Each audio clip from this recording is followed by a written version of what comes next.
So friends, in previous lecture, we have studied alternate angle test and corresponding angle test. And today we are going to solve the problems based on alternate angle test, corresponding angle test and their corollary.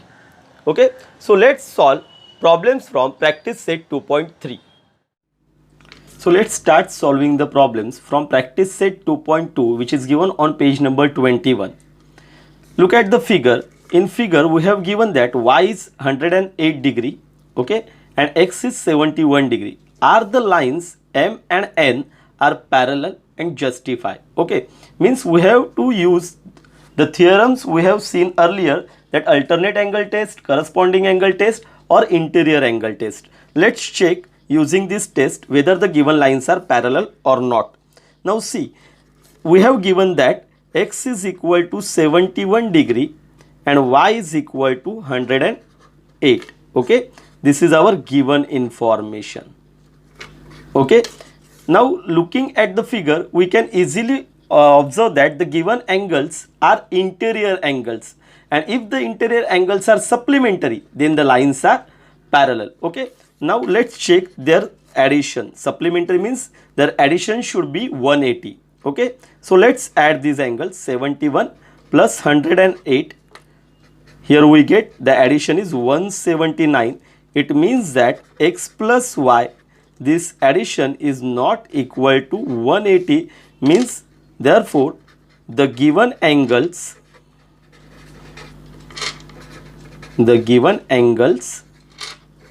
are not supplementary.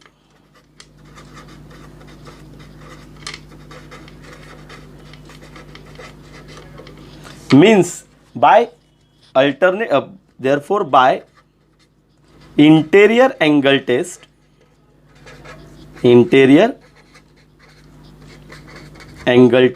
because these angles are formed by these two lines, by interior angle test, the given lines, that is line M and line N, are not parallel. So our final answer is the given lines are not parallel because their addition is not supplementary, means it is not 180 degree. Okay.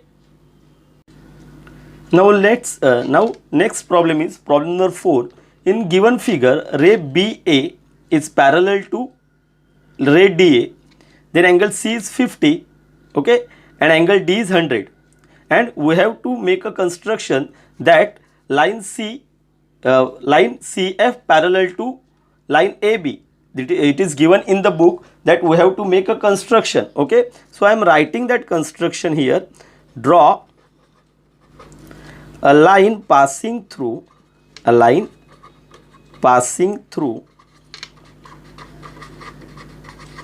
point C and parallel to line AB. Instead of writing this much, you can simply write that line CF parallel to line AB. Okay, now we have given that BA is parallel to line DE. BA is parallel to D, and I have drawn CF parallel to AB, means these three lines are parallel to each other. Now look at the figure. We have to find this angle ABC.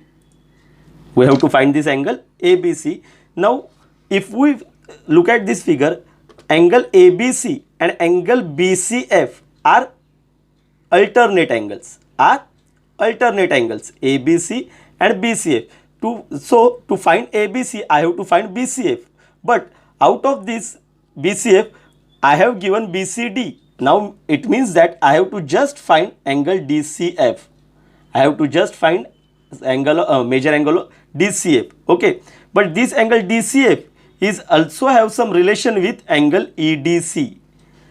These two angles are interior angles. Okay, so using this relation, I can find out first angle DCF and then angle ABC. Okay, now using given statement is ray BA parallel to ray DE. Okay, this is construction and this is given.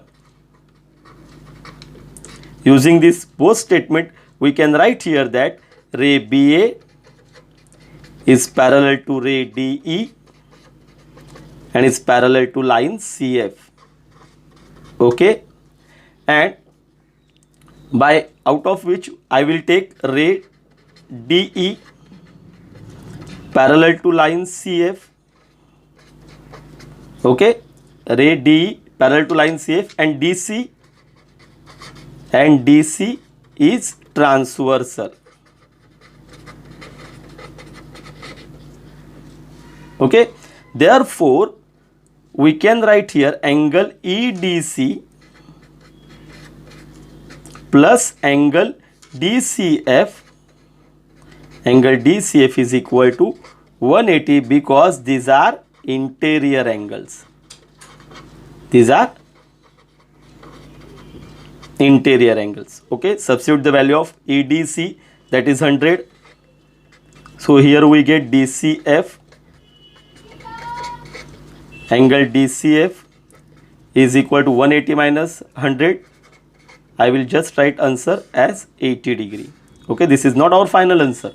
So here we get angle DCF as 80 degree. Okay, now ray BA is parallel to line CF. Okay, therefore angle ABC is equal to angle BCF because these are alternate angles.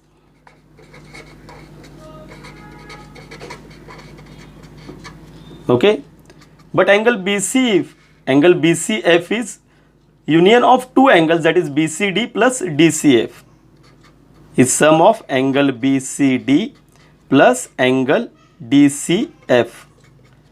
Okay, just substitute the value 50 plus angle DCF is 80, and so we get 130 degree, and in this way we get angle ABC is equal to 130 degree.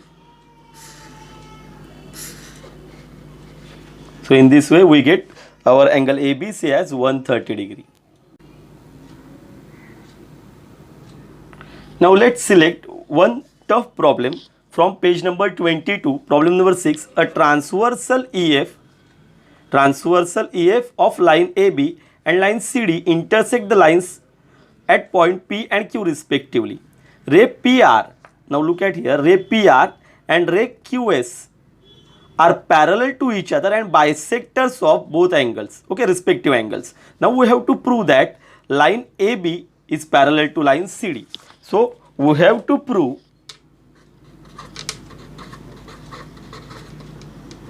that line AB parallel to line CD. Okay, let's see the proof. So the given or proof is equal to, we have to write the proof. Okay, here PR is parallel to QS. Okay, and we have given that PR and QS are the angle bisectors. Okay, so I will write RP or PR is an angle bisector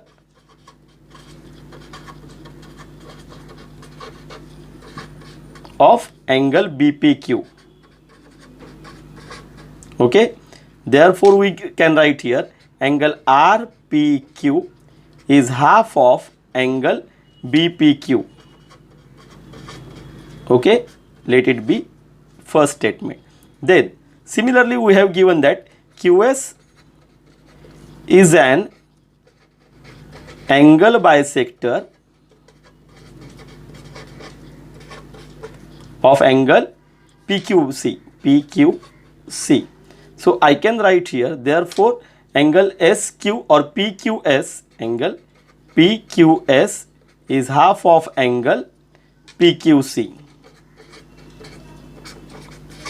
But we have given that PR is parallel to QS. Okay, it is given PR is parallel to QS. Okay, and therefore angle RPQ and PQS angle RPQ is equal to angle PQS, because these two angles RPQ and PQS form Z shape, that is these are alternate angles. Okay, these are alternate angles.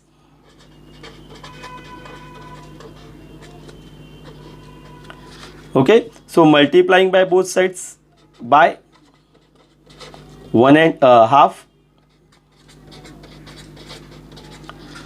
I get, okay, sorry, multiplying by instead of half, if we multiply by 2 or just we substitute the values, half angle BPQ is equal to half angle PQC. Okay, I have just substituted the values of RPQ and PQS, half BPQ and half PQC from 1 and 2, from 1 and 2, and cancelling half from both sides, angle BPQ is equal to angle PQC.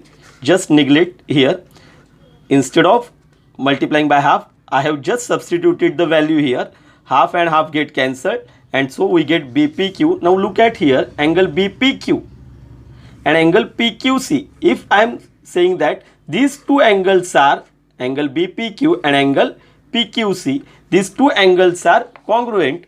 These two angles are nothing but alternate angles. Okay, but these are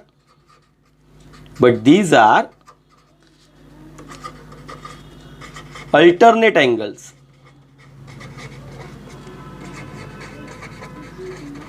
Okay, and therefore we can say that line AB is parallel to line CD, and don't forget to mention the reason, that alternate angle test. Alternate